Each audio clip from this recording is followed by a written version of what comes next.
Topic Thunder, it's Topic Thunder. Just acknowledging knowledge with no scholarships. It's Topic Thunder, it's Topic Thunder. Breaking everything down, tech to politics. It's Topic Thunder, it's Topic Thunder. We don't tell you what you want, we just give you what you need. It's Topic Thunder, it's Topic Thunder. News, brews, and views from these Chi-Town streets. Topic Thunder.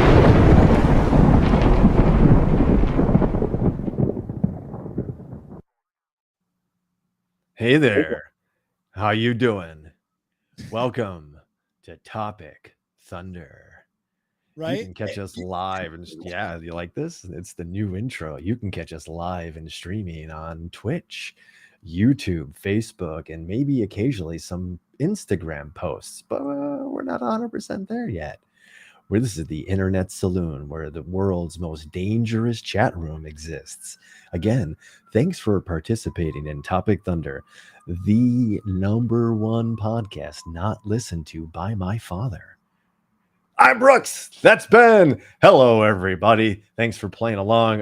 Welcome into the show. And boy, we have oh yeah, things are weird. We're starting off weird. Well, hey, right? we actually, in full disclosure, we almost missed 7 o'clock because Brooks and I were having a riveting discussion about our favorite gas stations that we've ever been to. So. No lie, the pre-show meeting consisted of us swapping notes of our favorite road trip gas stations. Welcome to Topic Thunder, everybody. Where we call it the Internet Saloon, right? So we're just gonna kick that off right here with something a delightful little concoction from Gigi's Mixology Lab. It's got a cool. She's buying new mix straws. This is the like pineapples or some fruits. Maybe is that a chicken or something? Yeah, very tropical. So we're gonna find out here. There's ice. It's cold. Road Ranger. Oh, Road Ranger is very good. We're getting a Toot and Totem just up the street from the house. I'm excited about. Stole it from the Tiki Bar. Oh, yes! You did. Oh, holy yes! shit. Ladies and gentlemen, she did. I didn't even notice it. This is stolen from the world famous Halakahiki Tiki Bar just outside of Rosemont, Illinois. Halakahiki, where you can get those ginormous tropical drinks like for $5 and you'll be drunk for a generation. That's how big they are, right? Yeah, well done. Look at that. Look at the quick fingers on Gigi over there. I love that. As someone with some sticky fingers himself, I appreciate someone who's like, you know what? I need that in my kitchen. Yoink. Yeah, right. Everybody. Yeah, steal it. It's okay. It's cool. Yeah, actually, you know what? They had stolen hundreds, right? Hundreds of people have taken those things home. Oh, yeah. And if they're not selling them, then I don't know. They're just doing it wrong. Yeah. Just down the street, actually, from the world famous Gene and Jude's Hot Dog Palace. Yes. It's one where they talk shit to you, right? What's that? Is that the one? Gene and Jude's? Is that the one where they talk shit to you? Oh, yeah. And if you don't order it right, they'll just kick you out of the line. Like if you order a mustard on your hot dog there, they'll say no. Yes. Chad T. Brooks chiming. I mean, really? I mean, ketchup on your. Oh, Chad, that's Buster. Oh, okay. There you go. Halakahiki, and it's ketchup on the hot dog. They'll kick you out. Sorry, not mustard. Everybody I would go in there and fight everyone. Oh yeah, no! Don't do that. That's just, you're not going to win there, right? Some of those people have been doing this for like 25 years, and they've seen you before, and maybe not you, Ben, but they've seen you. Like, I'm gonna order ketchup, and I'll get it. No, you don't win, and you lose out on a delicious hot dog. No, not worth it. Not worth it, because I like my hot dogs with fucking ketchup on them, man. Like, don't tell me how I'm gonna eat my hot dog. I'll pay you for it. But I'm going to tell you how I want it. Like, it's not how this works. You got it all backwards. And so it's probably best I just stay out of there, because it would end ugly. You know what I mean? It ends with me yelling and probably getting arrested, certainly getting kicked out. It's just a bad scene. Just nasty. Fuck your celery salt, all right? Fuck your really? Salt. Come on, man. Celery salt on a hot dog is you got the pickle on there, you got some relish, you get some onion, a little mustard, maybe like a hot pepper or two on there. Oh, come on. Maybe if you're want to get wild, the banana peppers. But I like banana peppers a lot. And that's cool to get extravagant. I like banana peppers on pretty much anything, so I probably would like them on a hot dog. But at the same time, I like just ketchup, mustard, and pickle. Give me that shit on a hot dog. Boom. Ketchup, Down the mustard, hatch. and pickle. Chili actually would probably be best. Oh yeah, chili is always Ed no. DeBevick. Being of Ed DeBevick's. That's the place where they talk shit. The greatest and shit talk shit. They'll do it to you at Gene and Jude's too. That's almost like I'm sure you come in there like me. Right? Coming in hot. Yeah, they're gonna and they're gonna give it back to you. So yeah, you can. I'm sure they get it every day. There's some asshole like me going into that fucking place and like, don't tell me how to get a fucking hot dog. Like, and I'm that guy, so I know. Hey, we got another one here that thinks they know how to order a hot dog. Yeah. This fucking guy. All right, he's number 26 there. Put him up on the board. Yeah, it's just and Wiener Circle does the same thing. What is it with like the shit talking hot dog vendors? They feel entitled. They feel like they've got this. I don't know what's going on. But there's something. There's a documentary to be made. I think they're peddling this phallic symbol, the sausage, and it gives them power. I don't know where that's going, but did we already play the drink music? Because I don't know what's out of this. We kind of meandered a little bit, but yeah. So yes, we got to guess what the drink is, and we got to find out how many Broox Bolts. Yes, I already know that there's this is the mezcal. This is the Casamigas. I'm gonna even say the brand. So I know you didn't give me Hornitas. Nope. We went this is the George Clooney tequila, I think. Casamigas. She's saying no, but maybe that was to the mezcal. Might be to what the first one you were talking about, because remember there's that little delay. Yeah, in the world's most dangerous jet zone. But yes, this is George Clooney beverage household. Yes. Yeah, maybe a little bit of lime juice and just some sparkling water. Yes. The hot dog vendors, they realized they made terrible life choices and decided to take it out of the custom. Is there no better way? Is there no better? I mean, if you're slinging hot dogs, like, what are your expectations? Yeah, that's got to be a rough business. So you probably are. You've probably heard it all, and you're just at this point, you're like, you've been doing it for 40 years, and you're just like, I am tired of motherfuckers asking for attention. You know what I do every day? I mop the floors. I dump a bunch of hot dogs in hot water. You want to talk to me about how you want it? No, we're going to do it my way there, pansy.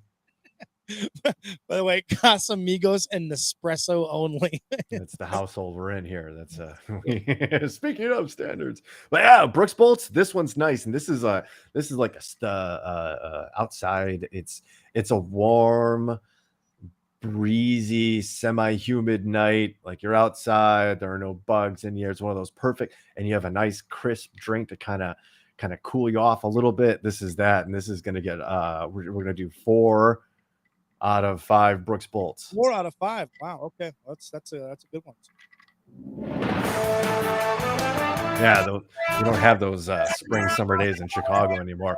We're going right into the climate change here with no regard for how I feel about it. All right. You didn't ask us, unfortunately. And speaking of not being asked, one of the crazier things that come out of this whole special military operation in Ukraine that Russia has launched, the 3-day war that's now on day like 55, is the weird relocation of Ukrainian citizens. Have you heard about this? I've not. They're literally stealing people. Yeah, they're taking people from towns where they haven't killed them or shot them in the back of the head in the middle of the street. They're literally taking them from their towns and moving them to weird parts of Russia. What's that? Where have I heard this before? Oh, right. It gets even weirder because I was like, well, okay, let me just read the story, or at least give you some of the major points from this. This is from a Ukrainian newspaper website called UKR, which is UkraineInform.net. And this is President Zelensky said, this is a quote from the president. As of today, over 500,000 Ukrainians have been forcibly deported. Just how many it is? It is as if the occupiers decided to take the entire Tanelin away, which is an area around Kyiv, the entire city. It's 1/3 of your population. In other words, the Russians are attempting to take the deported Ukrainians to Russia's remote regions, taking away their documents and personal belongings, namely mobile phones. According to the president of Ukraine, Russians separate Ukrainian they've separated Russian. I'm sorry, let me try that again. Russians have separated Ukrainian children from their parents and are planning to allow Russian families to illegally adopt them. What? In my best Kevin Hart. What? A reminder that on February 24th of this year, President Putin initiated a full-scale invasion, starting a war. The Russian troops are shelling and destroying the infrastructure facilities, blah, blah, blah. Okay. So like wild, right? And weird. But then I started finding some other weird stories about maybe like where and maybe like why some of these people are being relocated. There are a lot of whispers and rumors and out there and investigations now by international war tribunals regarding war crimes. And specifically now there being whispers of use of chemical weapons, right? Mm-hmm. Especially in Mariupol.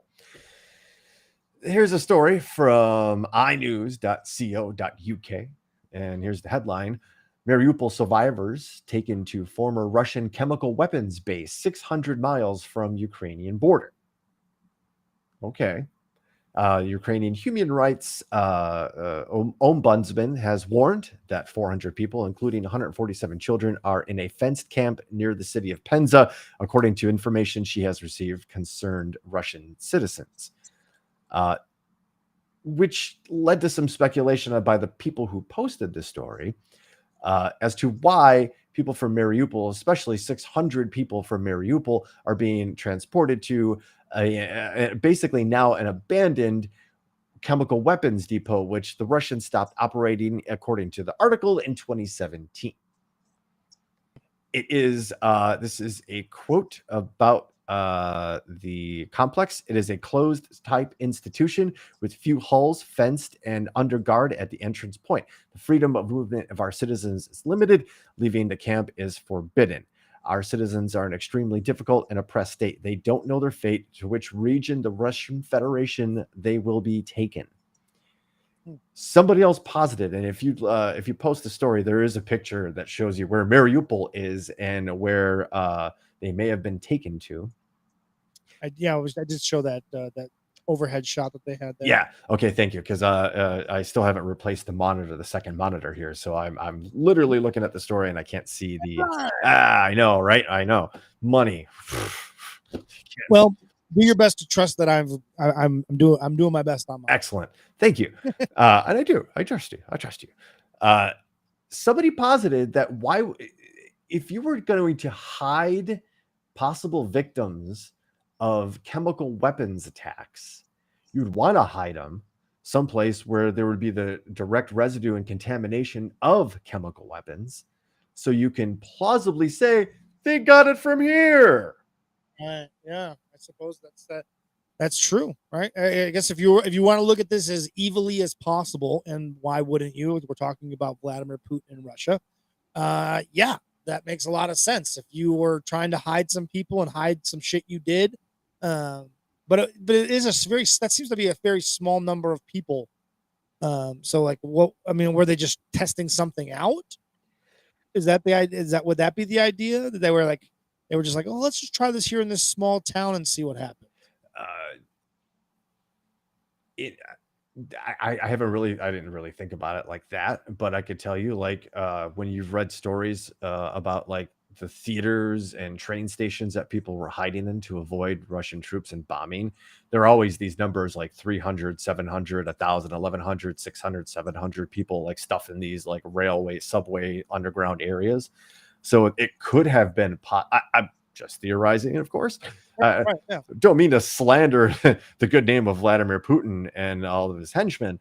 Yeah, we haven't seen any Russian bots in the chat in a while, so maybe if we slander Vladimir Putin a little bit, they'll come out. Just keep saying Putin. We're Putin. Fuck Putin. Fuck that guy. He sucks. Maybe they bombed a shelter or a hospital or a place where people are kind of congregating to stay safe. just shot a bunch of tear or whatever chemical. Sarin gas is a favorite of the Russians. They used it a lot in Syria. It's something they've done before, and we know that they've been trying to hide bodies. You saw a video of the mobile crematoriums, and all I like to do is Google for a plethora of stories about how apparently the Russian military are not only moving dead civilians, Ukrainian civilians, their bodies to Belarus to be cremated. They're sending their own troops' dead bodies to Belarus to be cremated to hide evidence of their losses. Yeah. I know we're being careful, Ryan. Ryan says careful. We don't want to see y'all stab yourselves and jump out a window. You at least were on video now. We don't, but yeah, to watch out. You just know that if I was going to commit suicide, it wouldn't be from jumping, just at all. And I would never stab myself. Never stab myself 17 times while jumping 9 stories down. I just feel that would be too much. Just for public PSA, public service announcement. I would not do putting out there. I would never poison myself with a Soviet era nerve agent. Nope. No. Or ingest willingly any radioactive substance knowingly. No. Just for the record. But yeah, pretty crazy. This absolutely smacks of Nazi Germany and relocation of people to the hinterlands for God knows what. But along the way, looking for these stories, I kind of found out that it doesn't stop in Russia. What's happening to these Ukrainian refugees? In fact, stumbled across something pretty horrific. However, predictable. Here's a story from The Guardian, our good friend, theguardian.com. Here's the headline. Stop matching lone female Ukraine refugees with single men, the United Kingdom has been told. The UN Refugee Agency has called on the UK government to intervene to stop single British men from being matched up with lone Ukrainian women seeking refuge from war because of fears of sexual exploitation. Yeah. Following claims that predatory men are using the Homes for Ukraine scheme, I guess that's a charity, to target the vulnerable, the United Nations High Commissioner for Refugees told The Guardian, quote, a more appropriate matching process, end quote, could be put in place to ensure women and women with children are matched with families or couples. The suggestion from the Global Refugee Agency follows reports that Ukrainian refugees, predominantly women and sometimes accompanied by children, are at risk in the UK of sexual exploitation. That makes so much sense. It makes so much sense until you realize that it's happening. Like, till you hear this story, you're like, it doesn't register. Like, you would never think of that. But once you're like, oh yeah. Not only single men looking for partners in this weird atmosphere of you're a refugee from a war-torn country, but it also with the children aspect of it, pedophiles, right? If you have a Ukrainian woman with her child and you're a predator, you're a child predator, you invite them into your home, they're thankful for you, you taking them in. God, you could do some horrific. I mean, it's like a foster parent. It is rife for exploitation and misuse and horrible people slipping through the cracks. The foster system and the refugee system, you can imagine, are very much the same people. The same predatory people are lurking in both pools, so to speak. It was disturbing, obviously, to Really? think that like you're on the side of right, and you're trying to do the right thing, and UK's got its own problems with their own internal politics, which we'll actually reference later on in the show because I got a big for you. But yeah, so there was no government oversight. There's no oversight period to this particular charity.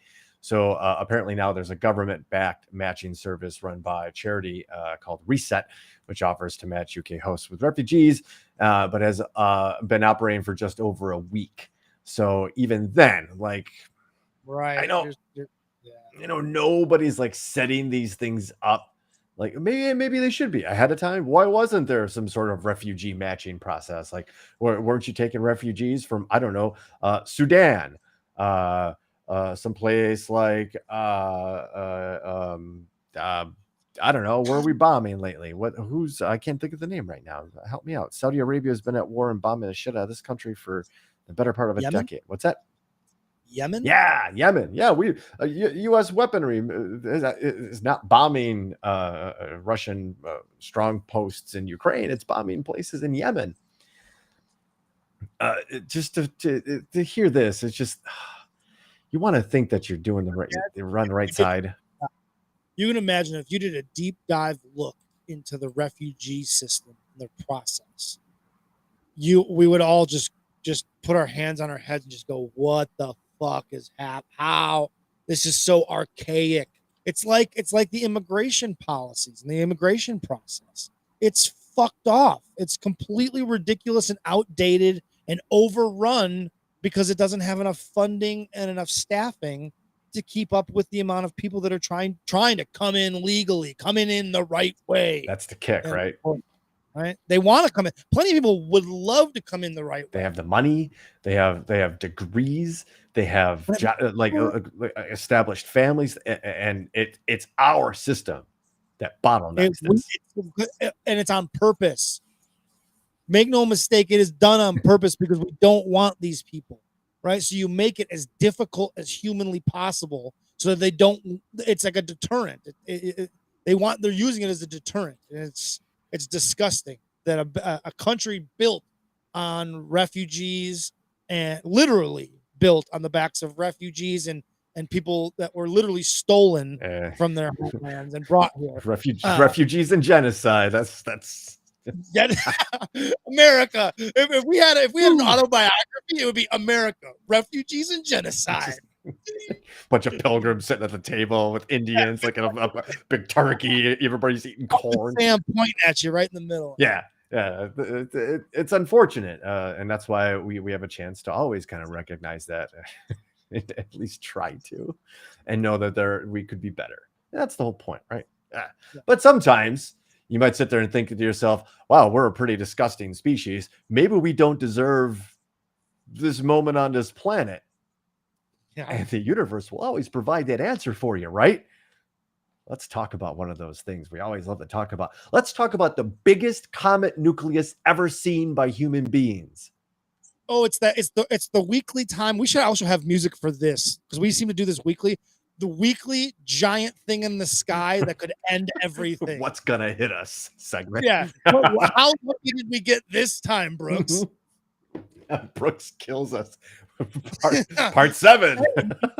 Hey guys, Brooks has another story about a giant something that might or might not have hit us. The good news is the closest it's ever going to get to us will be 2031, and that will be some billion miles out. So no real harm, and actually it might be really pretty in the sky. But here's what they saw. NASA, this is from space.com. And here's the headline. The Hubble telescope confirms the largest comet nucleus ever seen by astronomers. And NASA has confirmed the largest icy comet nucleus ever seen by scientists is about 80 miles in diameter. Now, diameter is just half the width of a circle. So its circumference is 160 miles, right? That's larger than the state of Rhode Island.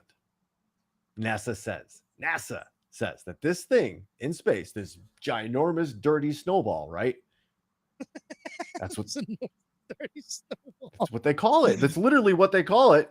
Yeah, because it's there's ice, there's snow, there's rock, there's all kinds of other shit. It's just like that snowball you got hit with that has the gravel in it.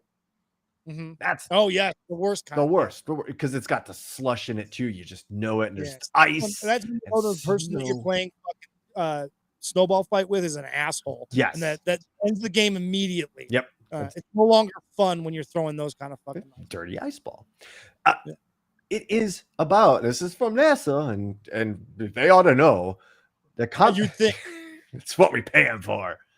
The comet. if I was going to ask anybody about this, I'd ask these. I would imagine you'd go to the experts. What just mind-blowing concept, right? My taxes have gone enough to it, right? The comet's nucleus, Ben, it is 50 times larger than the average comet. The mass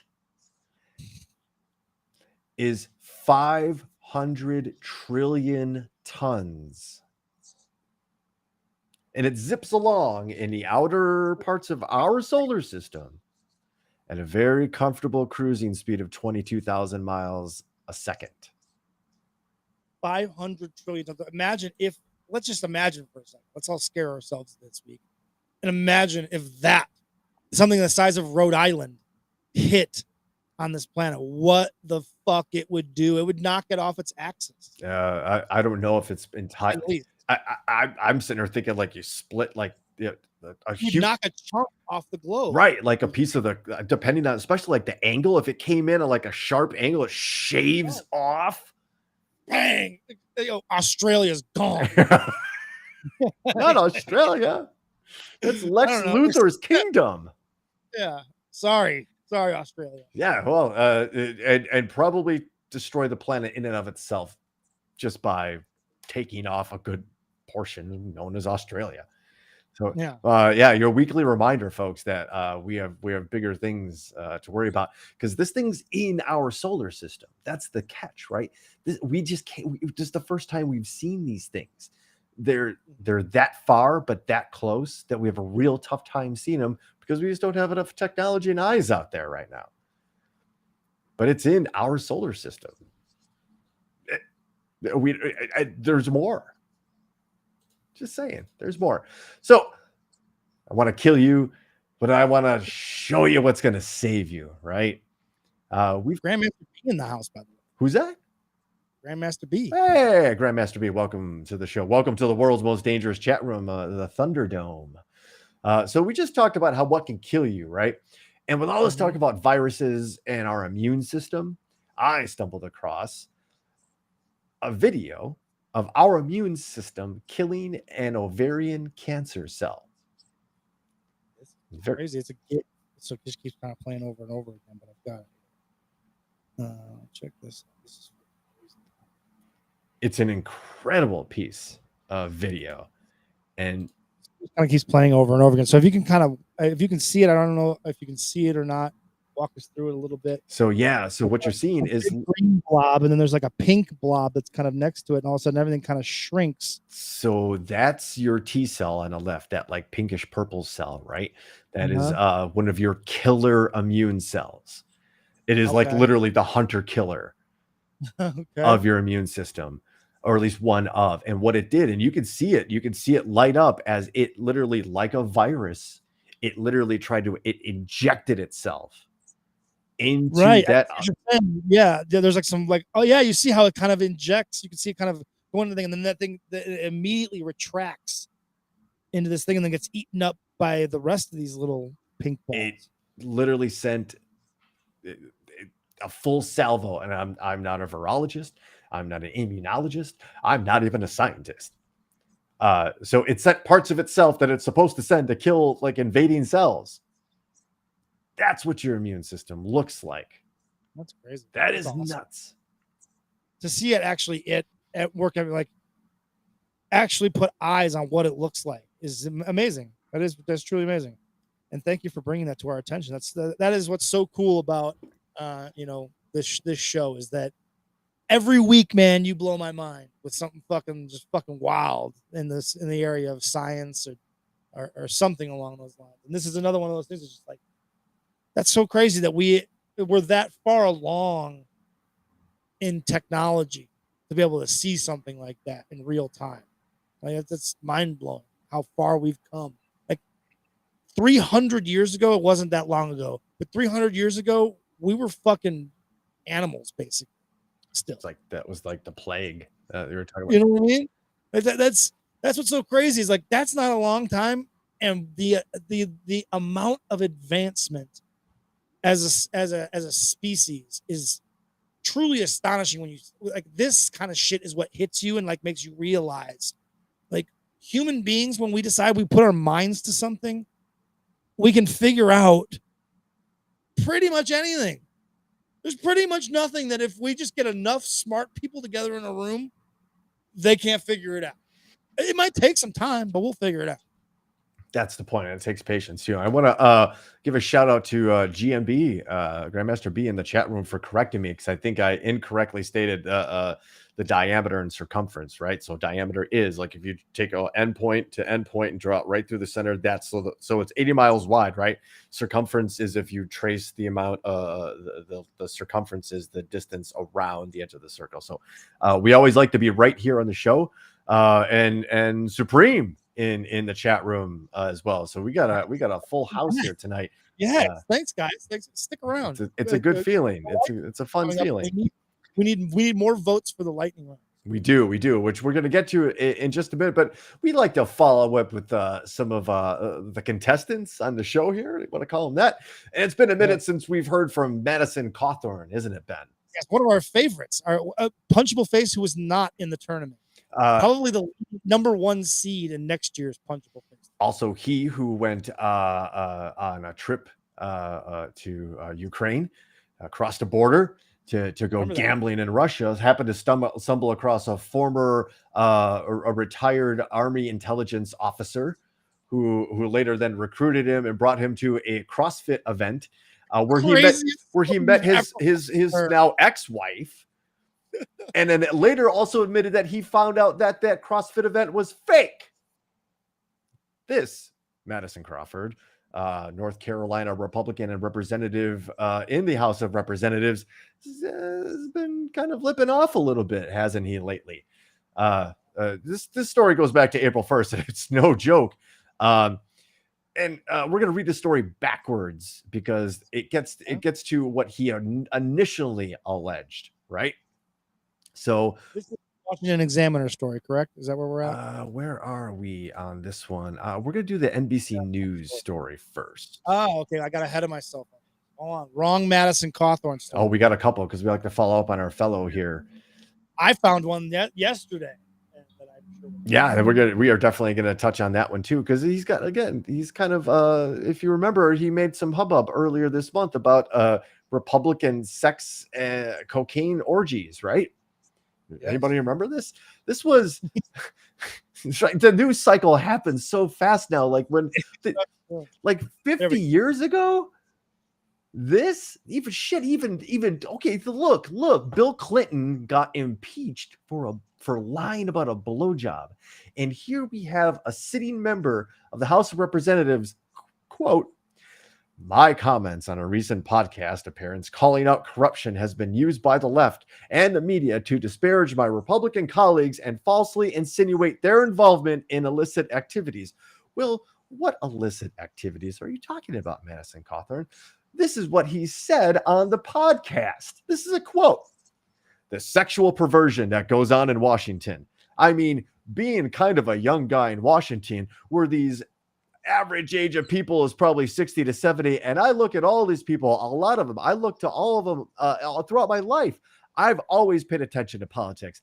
Then all of a sudden you get invited. Oh, hey, we're going to have some kind of sexual get together at one of our homes. You should come.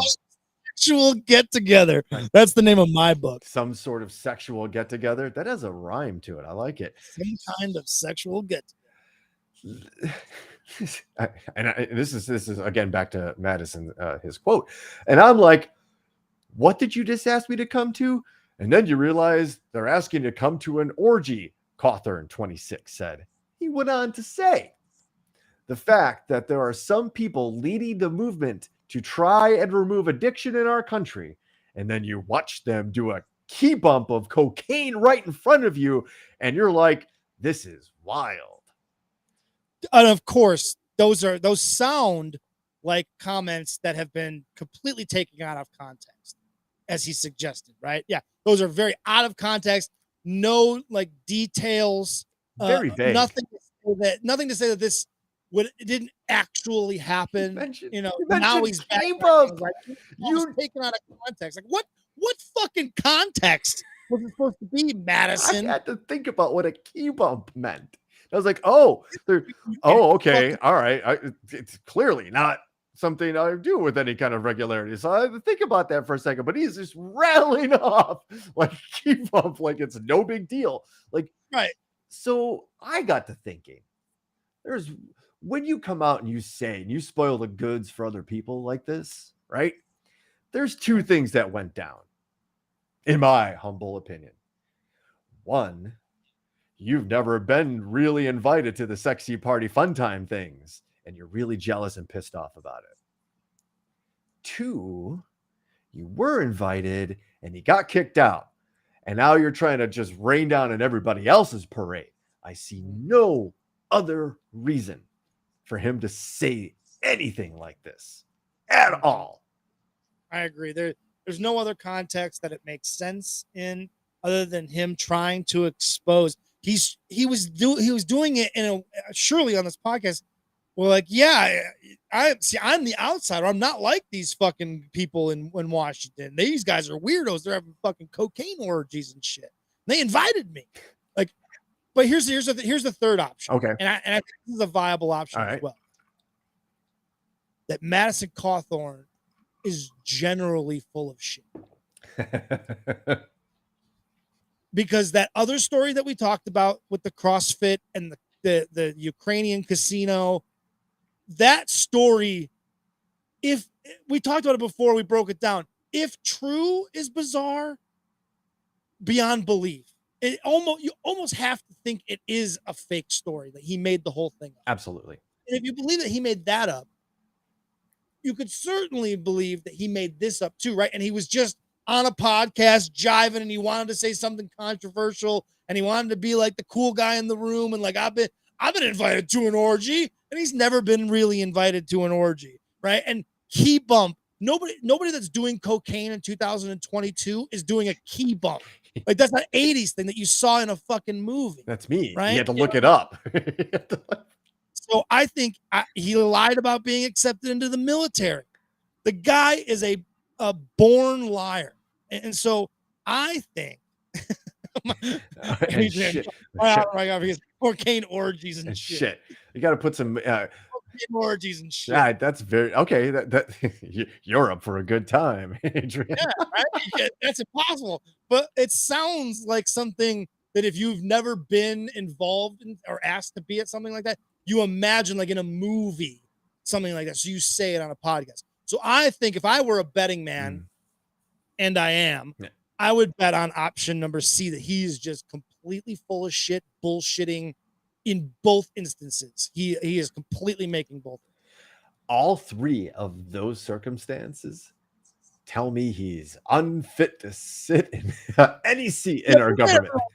Official that makes decisions that we are forced to live by. Fucking A. He's really good at making videos of punching trees. But apparently, he's also really good at misspending taxpayers' dollars. Oh yeah. So this is from the. If you don't know what the Washington Examiner is, it is on the scale of, are you leaning left or are you leaning right?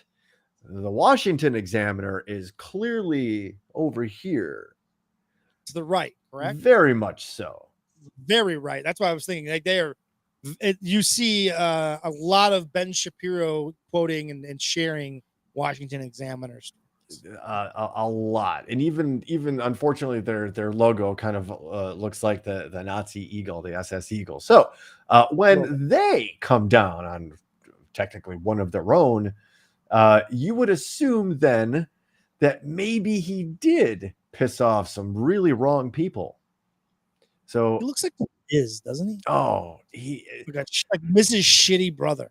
There's a weird John Cena thing going on there too, right? Yes, if John Cena and fucking Miz had a love child, it would be Madison Cawthorn. With no legs. A little bit of Cody Rhodes, actually. Oh yeah, it's weird. These people, they're just pumping them out of like a big tank at this point. They're genetically pumping these tools out, but apparently. Again, like I said, when the Washington Examiner kind of comes down on you, it's a bad thing. And apparently Cawthorn spent almost $3,000 from his tax-funded members representative allowance at Sky Larana, a resort based in his hometown of Henderson, North Carolina, that boasts of accommodations for romantic dinners, weddings, and corporate events. The freshman Republican lawmaker categorized his August 9th payment to the luxury resort as a, quote, legislative planning food and beverage expense. The same week, Cawthorn billed taxpayers $556 for 4 separate trips to Fresh Market, $491 a trip to Papa's and beer Mexican restaurant. That's a weird name for a place, right? A trip to Papa's and beer Mexican restaurant. All right. 2 visits to Chick-fil-A totaling $382. Slow down. Do you know how much fucking Chick-fil-A you have to buy to spend $382 at Chick-fil-A in 2 visits? That's a fucking lot of Chick-fil-A. That's a lot of He was buying Chick-fil-A for everybody. A meal at Joey New York's Bagels for $53, a trip to Bojangles for $47, and 2 undescribed payments totaling $455 to his Citibank government card service. The 26-year-old lawmaker classified all the payments as, quote, legislative planning and food beverage expenses. In total, she spent just about $5,000 of taxpayer money. And then they have a couple of nice pictures from some of the places. So they actually posted a quote too from him. This is from Madison Cawthorn. Democratic politicians certainly love wasting your hard-earned tax dollars while forcing your businesses to shut down. He's one of those fuckheads that doesn't realize that Twitter has receipts, right? Like there's always a receipt. Like you say some shit on Twitter and you then do something hypocritical to that, the Twitter mob will always find the receipts. Always. 100% of the time. 100%. And it happens all the time. It happens in sports too. I may have mentioned this before. There's a page that I follow called Freezing Cold Takes, where people make fucking a hot take on sports.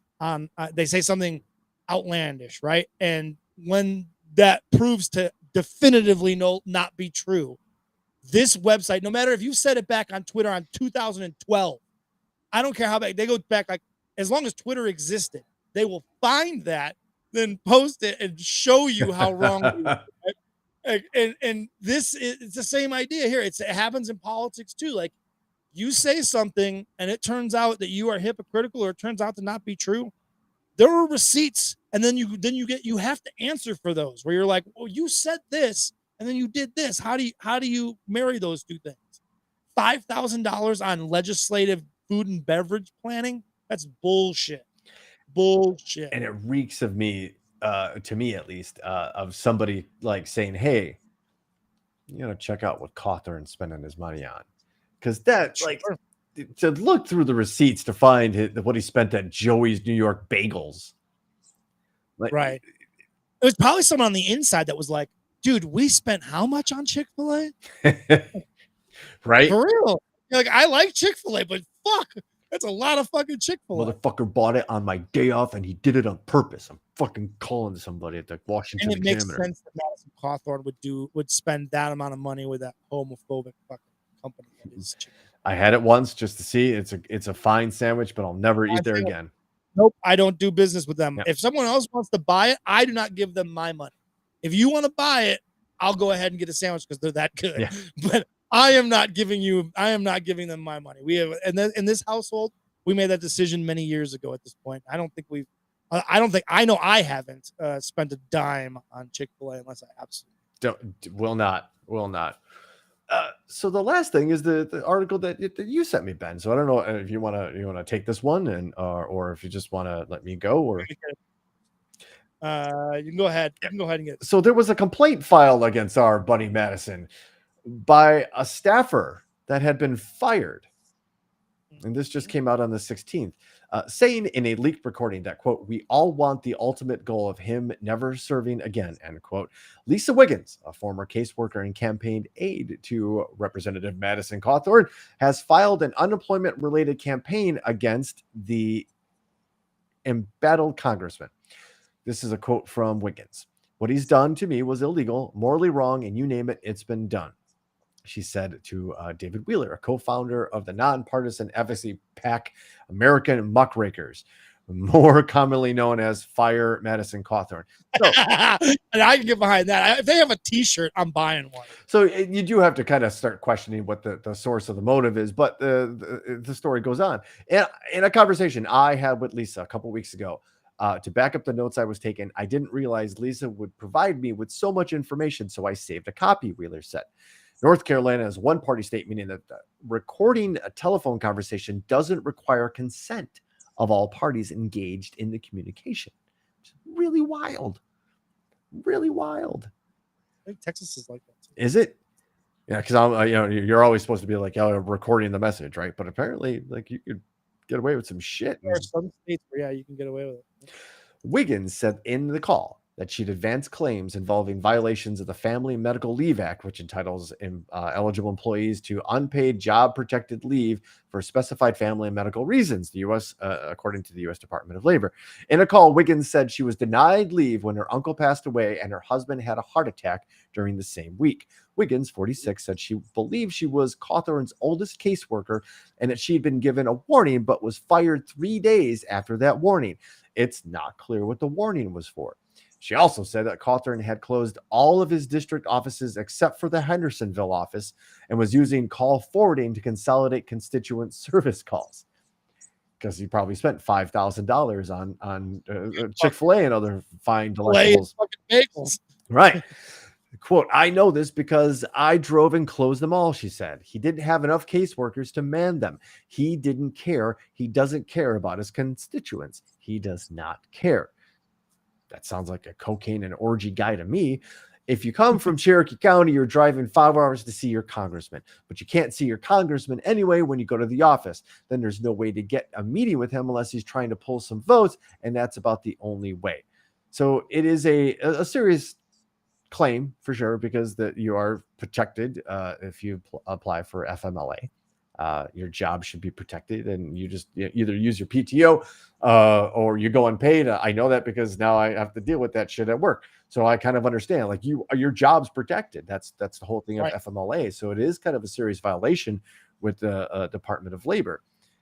Just one more thing that happens to be tripping up at least every Republican's assumed presumptive future candidate. This is a guy that's cut out of the Trump club, where it's like he's not doing this for constituents or for anything more than the popularity of being an elected official and getting on TV and being invited on Fox News, being invited on Tucker Carlson, and becoming this face in a wheelchair of the young Republican Party. Right? That is what this guy is in it for. And so it does not surprise me that he has no idea what FMLA is and what the rules are regarding that. He hears this lady, this I'm already low staff. I'm already low staff to the point where I had to consolidate all of my different locations down to this one and call forward them all because I don't have enough people. Now this person wants to have some leave because their family has some issues. Oh, did he die? Did your husband die of the heart attack? No? Well, then I need you at work. I need you answering these fucking phones. And he doesn't give a shit about the Family Medical Leave Act. He doesn't know it even exists. It's not that he doesn't give a shit about it. He doesn't even know it exists.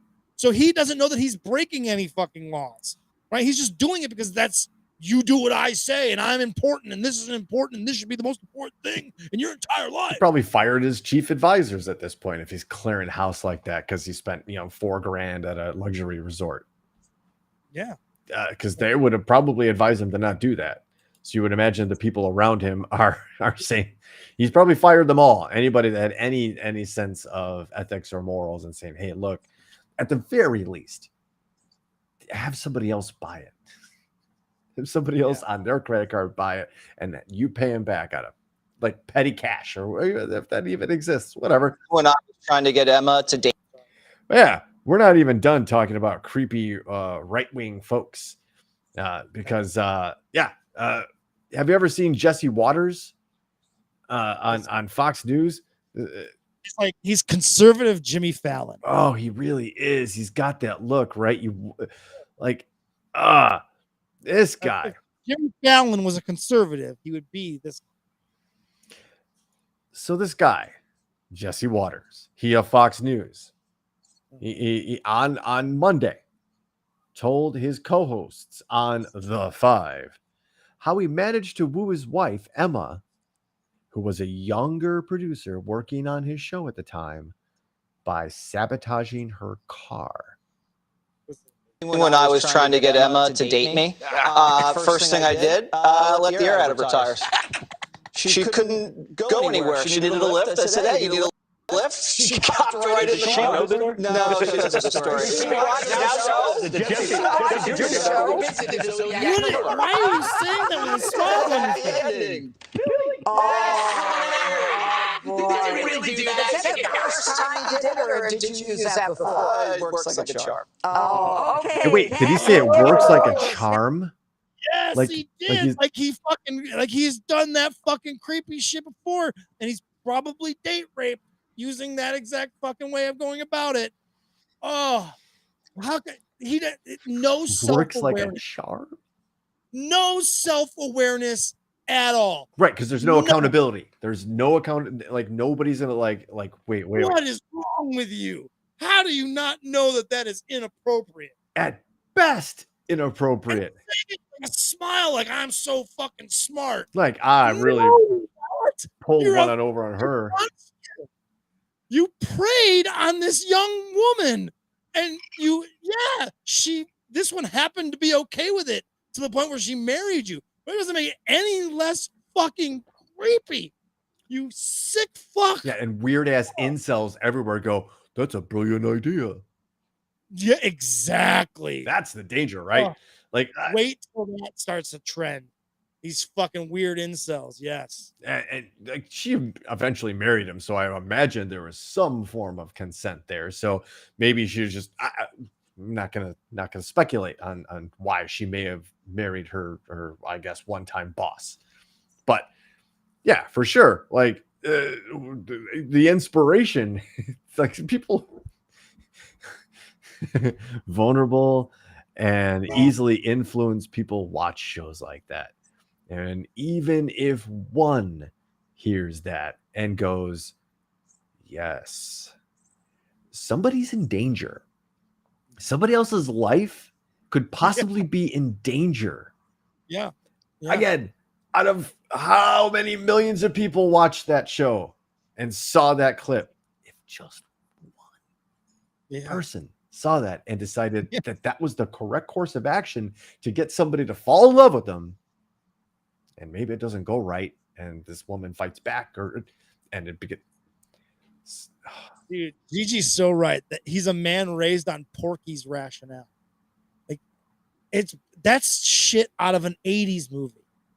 Like, I almost, it's so ridiculous that I almost don't. Like, in his co-workers, that one guy kind of questioned him at the end, like, and he didn't say yes, it was absolutely true. He made that next creepy comment, which just works like a charm, which is also weird. Super weird. But I wonder if he's Madison Cawthorning this and bullshit, which is going to be the new term for lying. I like boldface lying is Madison Cawthorn. You Cawthorn me. Madison Cawthorn. Let's I'm gonna make an live audible here because we're up against. We missed the big a lot. I don't want to miss the big this week. So, do you want to just fast forward to the next video that you have? we just please watch that 36 seconds. I Oh, swear to God, I want to do that video. Set this up. So in my stumbles across the vast Twitterverse, I stumbled across this, and I don't know how many times I've watched this video. It makes me smile each time. Because it kind of just I don't know, just watch and tell me what you think.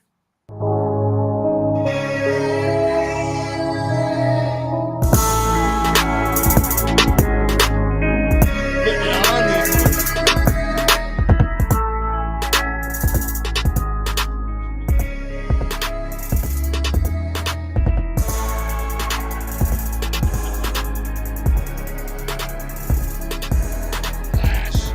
I think the next shot's my favorite.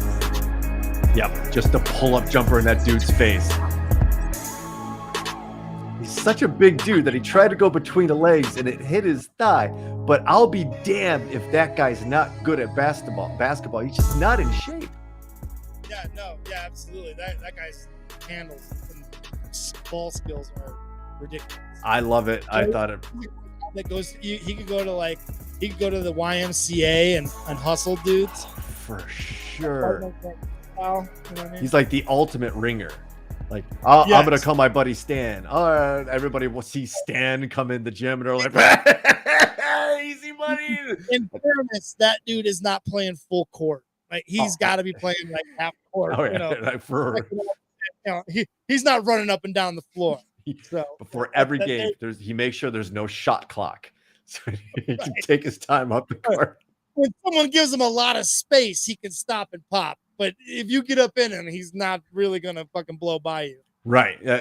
Maybe not the ultimate ringer, but again, Awesome to watch nonetheless. Like that, it's really incredible. Fun His ball stuff. handling. So yeah, I actually got a big, and it's become an important thing that I wanted to get in today, this week, because we don't often talk about foreign elections, but I think we need to on this one because France is about to have what I would consider to be a pivotal election. And this is between Francois Macron and Marine Le Pen. On the outset, you'd be like, who? Macron is the incumbent president. He's been president. They have 5-year terms there. So this would be now he'd be going for his second term, right? And he's basically a continuation of the former presidency, Nicolas Sarkozy, right? So it would be like if Hillary won after Obama, as far as like their political parties and holding the presidency, right? So Marine Le Pen, I don't know how else to really say this. She plays the role of Boris Johnson and Donald Trump. I'm not going to lie. She has a ton of connections to Russia. She has quotes that might startle you a little bit. And she has no problem shaking hands with known killers. And that would be that first link right there. There she is with a proud look on her face. And I just want to point out, Vladimir Putin tells you, hi, Christy, welcome to the show. Vladimir Putin tells you what he's thinking in his face. Sure, he's not he probably sucks at poker, although it's much like his hockey. He never loses. Never loses. Man never lost a hand at poker ever, although he's the worst poker player you've ever seen. I think this is on purpose because this is a guy that it was raised in the old KGB and knows the meaning of like subliminal messages and little things like a sly, I own this person smile. We've seen that with Trump. We've seen that with his interactions with Boris Johnson. What did Boris Johnson do? He brought the UK out of the European Union, deeply weakening the European Union and kind of weakening the NATO alliance. Right. So Marine Le Pen, we're going to find out. Say, Marine Le Pen, what do you think about immigration? Immigration is an organized replacement of our population. This threatens our very survival. We don't have the means to integrate those who are already here. The result is endless cultural conflict. Did Stephen fucking what's his name? Stephen Miller? Yeah, did Stephen Miller write that? Probably. That is directly out of the Stephen Miller playbook. How about this quote? I don't hate refugees and I don't hate people from other countries. It's just that we can't afford it. Where are we going to put these people? Go back. Not that I hate them. It's not that I'm racist. It's not that I'm xenophobic. It's just that where are we going to put these people? What are we going to do? We can't do it. Why can't they go have freedom in their country? We did. We overthrew our rule. Right. Like, yeah. Well, you know what? Unfortunately, Stephen, we armed their military with all kinds of assault rifles, tanks, and helicopters, and they don't fucking stand a chance. Right. Another quote from Marine Le Pen. The divide is no longer between the right and the left, between patriots and globalists. Yeah, that sounds like Stephen Miller. But in a different lifetime, that sounds like Joseph Goebbels. Yes. Yes. There's definitely that type of propaganda. So, what else was Marine Le Pen involved with? Well, if you're starting out here, I've known her for the last 2.5 minutes. I've known who she is, and I already have a very good feel about what fucking Marie Le Pen is all about. So, when Russia originally invaded Ukraine in 2014 and took Crimea, annexed territory from a sovereign nation, somebody asked Marine Le Pen what she thought about it. This is from the independent.co.uk. Marine Le Pen insists Russian annexation of Crimea is totally legitimate. So you scroll down in the article and you're like, okay, I want to know what justification you have, what information you have that might make you think this way. She will reference a referendum that happened in Crimea that said that they prefer Russian occupation. The referendum was taken well after the invasion of 2014, and 95% of the voters in Crimea backed joining Russia. What a surprise. So this is going to be this is like there. It's very close. Apparently Macron's lead has increased over the last few days, but we're legitimately talking about a Kremlin agent maybe getting the presidency in France. Well, it's good timing because Macron is not extremely popular, right? Like there have been some pretty massive protests regarding his mask mandates and the way he handled COVID. There were some pretty massive protests in France. And so it's one of those things where a Russian agent is in the right place at the right time. How amazing. It's almost like they're everywhere. It's almost like they've been like just lurking for, I don't know, decades. I don't know. Maybe something. Maybe decades. You might be onto something there. Somebody should look into that, Ben. It might be. I don't know. And then maybe those Russian bots come. Yeah, here they come. Come on, comrades. Come on. Come on, you motherfuckers. And then there is this story that dropped just 2 days ago from Reuters on the 17th. French prosecutors said on Sunday they are examining a report by the European Union's anti-fraud agency accusing far-right presidential candidate Marine Le Pen and members of her party of misappropriating thousands of euros worth of EU funds. They're literally going to charge her with fraud right up until election day. 4 minutes ago, when you first introduced me to this lady, if you'd asked me then, just about 2 minutes ago, when I was 2 minutes in, would this lady be involved in fraud, in campaign fraud? Right. I would have absolutely said yes. And then 2 minutes later, you would have been like, hey, Ben, you're a fucking genius. She absolutely was involved in campaign finance fraud. Imagine that. But just... were they running up a tab?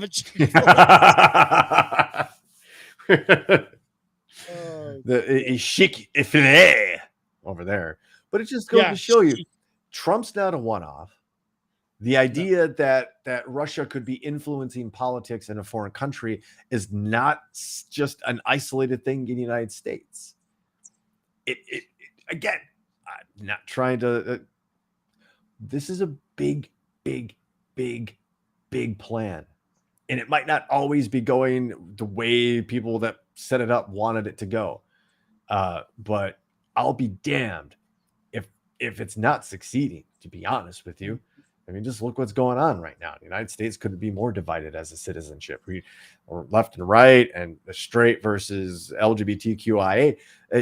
Every single division in this country has been magnified, gaslit, to the benefit of who? What? The idea of a frozen government so divided in its politics that it can't even get the business of the people done, that it gums up the works of international politics to the point where long-standing treaties are in jeopardy and defensive alliances are no longer considered viable. Like, who does this all benefit? One guy. Well, one. Right? But we also have to look at the one element in this we usually don't talk about, and I threatened to talk about once, but China. Yeah. If you're China, you're just sitting back right now and being like, look at these guys. Look what they're doing. That not only sets up a model for what we could do, like Hong Kong or something like that, or Taiwan or any other. They have the same policy. They have a one China policy. Same with Russia. They have the one Russia policy. Same ideas there. But China's just sitting back going, go for it. It benefits them, man, too, because they're able to move and shake and get into places. Global politics and strategy and war really never ended since World War II. It just became economics and energy and space. Now we're kind of right back to war, I guess. But yeah, okay. I guess I do it before I know where you're going to go next. But before we get there, I want to put over, Mike Brooks and what you've been telling us for a while, because 60 Minutes this week, they must have like a producer or somebody, or Morley Safer.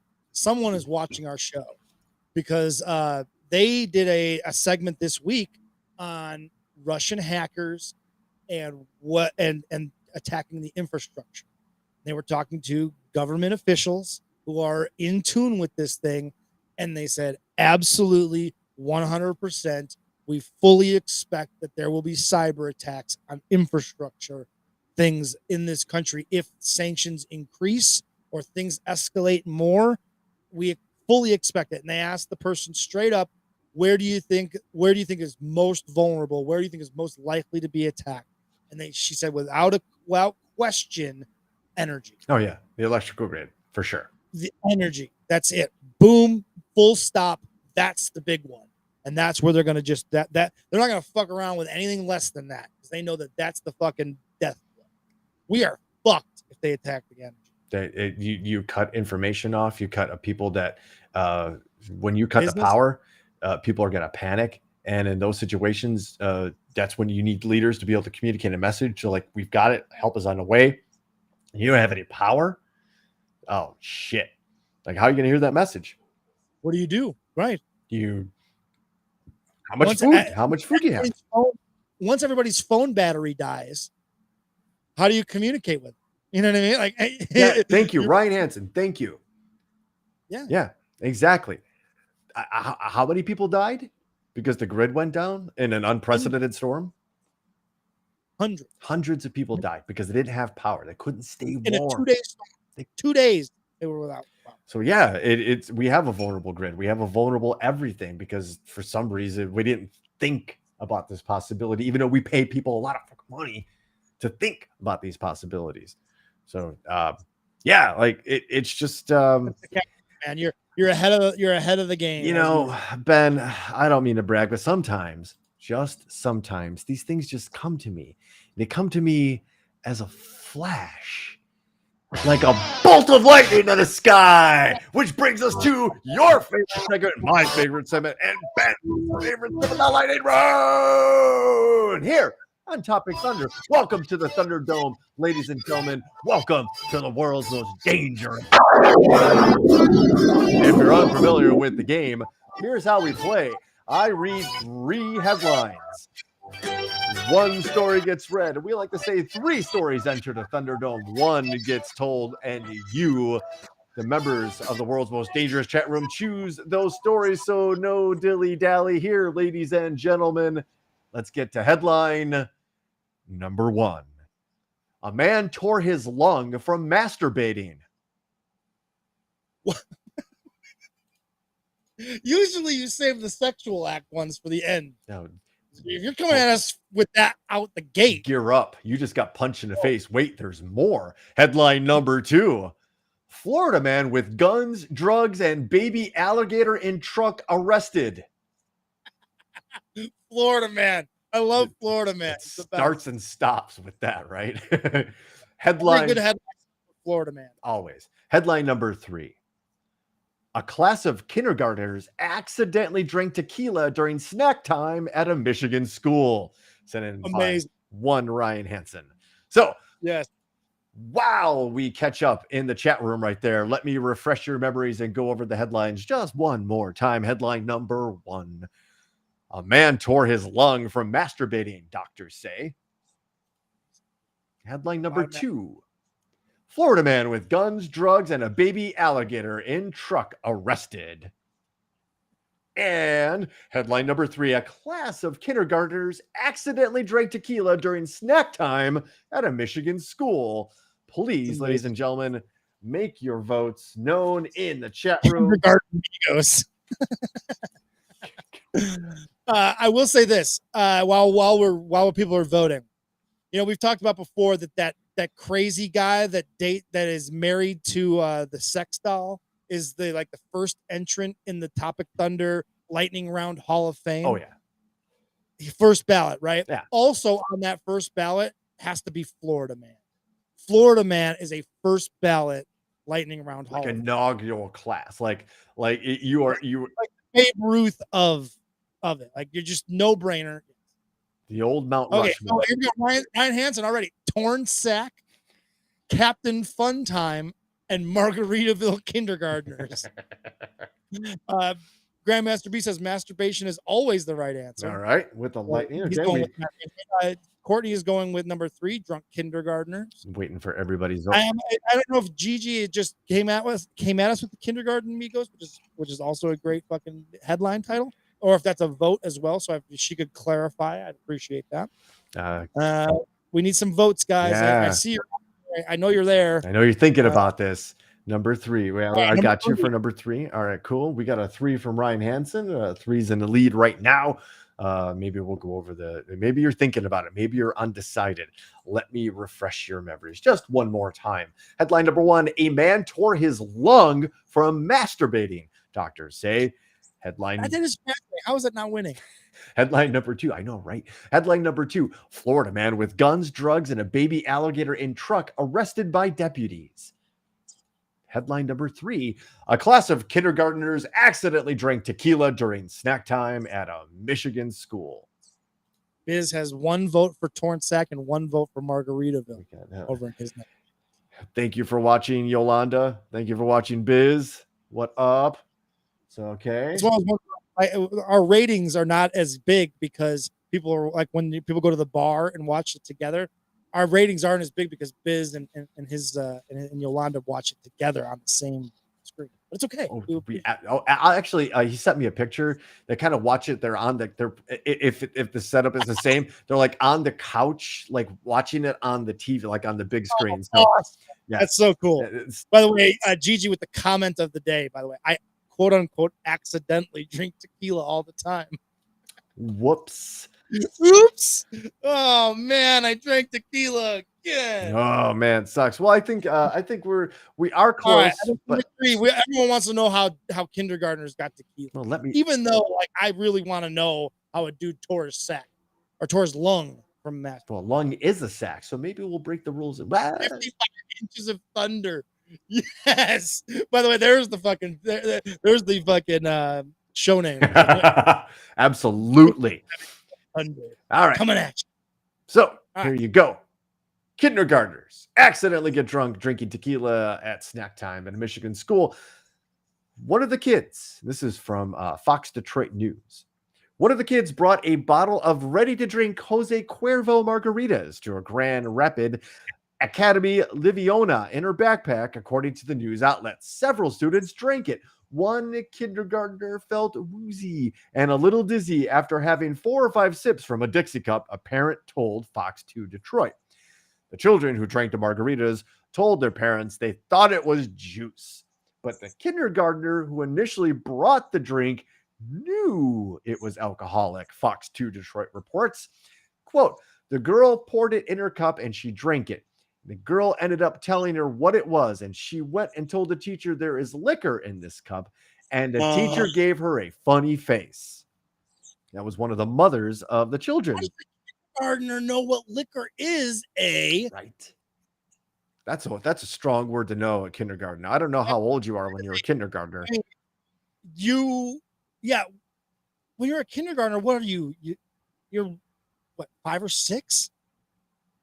I want to say 6 or 7, maybe I don't know, but that is an astonishingly horrible job of parenting. Yes, your parent is an alcoholic. If you know what liquor is as a kindergarten, that's beyond. Like, I hope that this person has been investigated by DCFS. Oh, you would think there's no mention of that in the story. There is one parent that asks basically. What we know about DCFS, maybe not. Like that. There's another one. There's another fucking part of society where if you do a deep dive into what's going on there, you will fucking be very angry about what happens in the fucking DCFS system. Like reports just going unlooked into, uninvestigated. Kids dying. It happened in Crystal Lake, Illinois, my backyard where I grew up. A young child was killed by his parents, but there were multiple warning signs before it happened that DCFS knew about, that didn't act on, that ended up fucking killing this kid. That shit happens all over this country. Yeah, Brian. We're gonna end the show on a terrible note. We cannot end the show on that kind of a terrible note. So Ben, I'm going to tell you and just you how this dude tore his lung while jerking off. Yes, please. Thank you. I love when you just make an executive decision to call an audible and we do 2 stories. We can't end it on a note like with a dead kid in Crystal Lake. So so this dude, I'm going to try to shorten the story up because I know we're kind of running out of time, but a dude presented himself to the hospital with chest pain.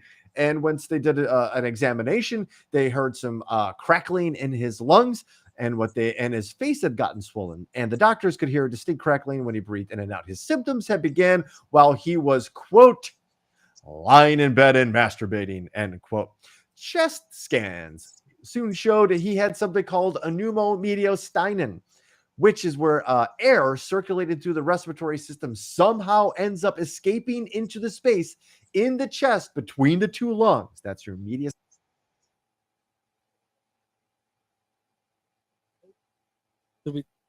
What happened? Where'd Brooks go? Am I the only one that sees Brooks frozen? I can't. I just don't understand. Like, why would you even tell them that that's what happened? Like, make something up. Did we lose? In the chat, let me know if you guys lost Brooks, because I've lost. But yeah, okay, he's frozen. Brooks, something happened. Technical difficulties. He's here.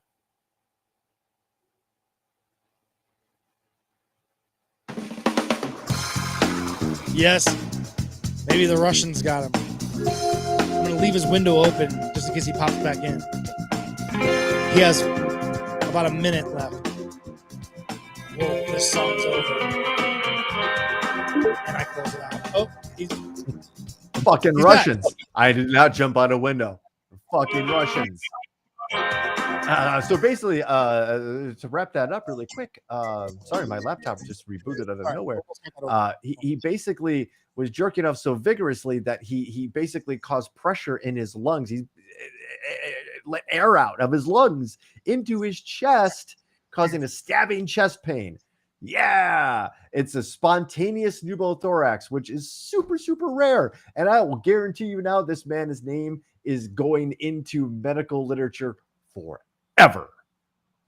How vigorously must you be masturbating for this to have happened? I don't know. And his how bored are you on a Saturday night?